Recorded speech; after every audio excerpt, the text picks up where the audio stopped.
ओम नमो भगवती वासुदेवाय। आप सभी का हमारे YouTube चैनल पर हार्दिक स्वागत है। प्रिय भक्तजनों, आज हम आपको सुना रहे हैं अमावस्या व्रत की बड़ी ही पावन कथा। इस कथा को श्रद्धा भाव से पूरा अवश्य सुनिएगा। अमावस्या तिथि पितरों की तृप्ति, धन संपत्ति, संतति और मनोकामना पूर्ति का विशेष दिन होता है। इसलिए कथा को श्रद्धा भाव से पूरा अवश्य सुने।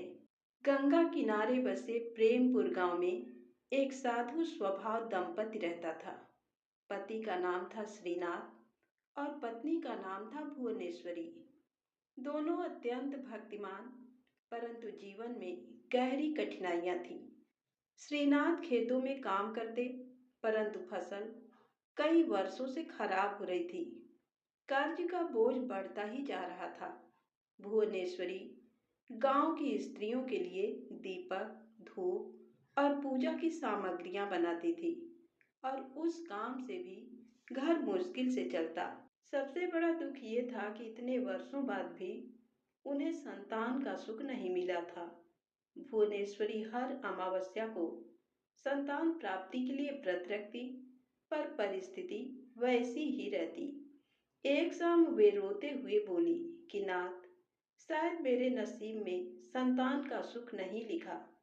श्रीनाथ ने कोमलता से उसका हाथ पकड़कर कहा, भुवनेश्वरी, दुख में मन नहीं तोड़ते। भगवान देर करते हैं, अंधेर नहीं करते। परंतु अंदर ही अंदर दोनों टूट चुके थे। उधर गांव में भी अजीब सी बेचैनी थी। लोग परेशान थे। किसी की गाय बीमार पड़ गई तो किसी का कुआं सूख गया, किसी के घर चोरी हो गई।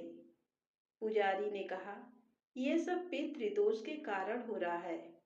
इस बार अमावस्या को सामूहिक दीप दान अवश्य करना चाहिए। गांव वाले राजी हो गए, पर श्रीनाथ चुप थे। उनकी जेब में दीपक खरीदने के पैसे नहीं थे। भुवनेश्वरी ने कहा, हम मिट्टी का दीपक खुद बना लेंगे। यदि तेल ना हो तो पानी से भी दीपक जला देंगे। भगवान को बैरागियों का भाव ही पसंद है। श्रीनाथ मुस्कुरा उठे। अमावस्या से एक रात पहले शांत गांव अचानक हवा से घिर गया। आकाश में घने बादल, गरज की हल्की आवाज और बीच में एक दिव्य प्रकाश। श्रीनाथ ने दूर से देखा, एक सफेद दाढ़ी वाले वृद्ध साधु गंगा तट पर खड़े थे। उनकी आंखों में असाधारण तेज था। वे गंगा किनारे पानी में दीप तैराते जा रहे थे। श्रीनाथ आश्चर्य से बोला, ये कौन संत हैं? गांव में पहले कभी नहीं देखे। भुवनेश्वरी ने धीरे से कहा, इनमें कोई अलौकिक बात है, शायद भगवान के दूत हों। अचानक वे साधु उनकी ओर मुड़े और मुस्कुराते हुए बोले, बेटा, कल अमावस्या है, दीपदान अवश्य करना। जो मनोकामना मांगोगे पूर्ण हो जाएगी। ऐसा कहकर वे गायब हो गए, जैसे हवा में विलीन हो गए हों। अगले दिन की सुबह आकाश बिल्कुल साफ, ठंडी हवा बह रही थी। गंगा किनारे सैकड़ों लोग स्नान के लिए जुटे। श्रीनाथ और भुवनेश्वरी भी पहुंचे, अपने बनाए हुए दो छोटे से दिए लेकर। उन्हें देखकर लोग हंसने लगे। अरे वाह, मिट्टी के ये छोटे से दीपक, इससे क्या होगा? भुवनेश्वरी ने कहा, भाव बड़े होने चाहिए, दीप नहीं। इस बात ने वहां उपस्थित कुछ लोगों को शर्मिंदा कर दिया। भीड़ के बीच वे रहस्यमयी साधु फिर दिखाई दिए। लोग श्रद्धा से उनके चरणों में झुकने लगे। फिर श्रीनाथ और भुवनेश्वरी के सामने महात्मा आकर बोले, क्या तुमने दीप तैयार कर लिए? दोनों ने विनम्रता से अपने मिट्टी के दीपक आगे बढ़ा दिए। साधु ने दीपक को देखा और कहा, इन दीपकों में तेल की नहीं, भक्ति की ज्योति है। उन्होंने अपने कमंडल से कुछ बूंदें दीपक में टपकाई। क्षण भर में दीपक चमकने लगा। लेकिन चमत्कार यही नहीं था। जैसे ही श्रीनाथ ने दीप नदी में प्रवाहित किया। दीप नारियल की तरह पानी पर उठता गया और तेज चमकता रहा। लोग अवाक रह गए। साधु ने आशीर्वाद देते हुए कहा, आज के बाद तुम्हारे जीवन में अंधकार नहीं रहेगा। भगवान स्वयं तुम्हें सुख का वर देंगे। अमावस्या की रात के बाद प्रेमपुर गांव में लगातार चमत्कार होने लगे। कुएं का जलधार प्रचंड वेग से ऊपर आ गया।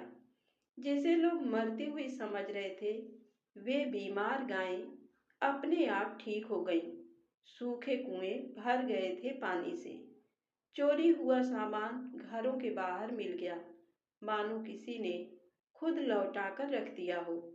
गांव के बुजुर्ग बोले, ये सब अमावस्या माता की कृपा है। कोई दिव्य शक्ति पूरे गांव की रक्षा कर रही है। दीपदान के 3 दिन बाद अचानक श्रीनाथ के सूखे खेत में बारिश होने लगी। सिर्फ उनके खेत में, बाकी खेतों में धूल उड़ रही थी। फसल हरी भरी हो उठी। भुवनेश्वरी मंदिर में दीप बना रही थी कि तभी एक तेज रोशनी कमरे में फैली। उसे लगा कि कोई दिव्य पुरुष अंदर आया है। स्वर गूंजा, दुखों का समय समाप्त हुआ। तेरी कोख अब खाली नहीं रहेगी। भुवनेश्वरी बेहोश होकर गिर पड़ी। जब वे उठी, उसकी आंखों से अश्रु बह रहे थे। कुछ महीनों के बाद उसे गर्भ का शुभ समाचार मिला। पूरा गांव खुश हो गया। एक दिन गांव के प्रमुख और कुछ बुजुर्ग भगवान की कथा सुन रहे थे। अचानक वही साधु फिर से प्रकट हुए और उन्होंने कहा, अमावस्या पर जिस दीपदान को तुमने साधारण माना, वही तुम्हारे सभी कष्टों को हरने का कारण बना है। लोगों ने पूछा, महाराज कृपा करके बताइए आप कौन हैं? क्यों हमारे गांव की रक्षा कर रहे हैं? साधु मुस्कुराए और कहने लगे, मैं कोई मनुष्य नहीं, मैं हूँ पितृलोक का दूत, भगवान विष्णु का सेवक। तुम सब अपने पितरों को भूल गए थे, इसीलिए गांव में विपत्तियां आ रही थी। लोग स्तब्ध खड़े थे। साधु ने कहा, जो अमावस्या पर स्नान, दान, दीपदान और पितरों का स्मरण करता है, उसके ऊपर भगवान नारायण और पितरों की कृपा बरसती है। गांव की रक्षा अब तुम ही लोग करोगे, भक्ति, दान और सत्य के साथ। इतना कहकर साधु आकाश में विलीन हो गए। लोगों ने शंख बजाया, पूजा की और इस तिथि को अत्यंत भव्य रूप से मनाने का संकल्प लिया। समय बीतने के बाद भुवनेश्वरी ने एक सुंदर तेजस्वी बालक को जन्म दिया। बच्चे के जन्म के समय घर में दिव्य सुगंध फैली। दीपक स्वयं जल उठे और आकाश में हल्की संगीत की ध्वनि सुनाई दी। गांव वालों ने कहा, ये कोई साधारण बालक नहीं, भगवान नारायण की कृपा का प्रत्यक्ष रूप है। साधु की वाणी सत्य हो गई थी। कुछ वर्षों के बाद प्रेमपुर गांव इतना संपन्न हो गया कि कोई भी भूखा नहीं सोता था।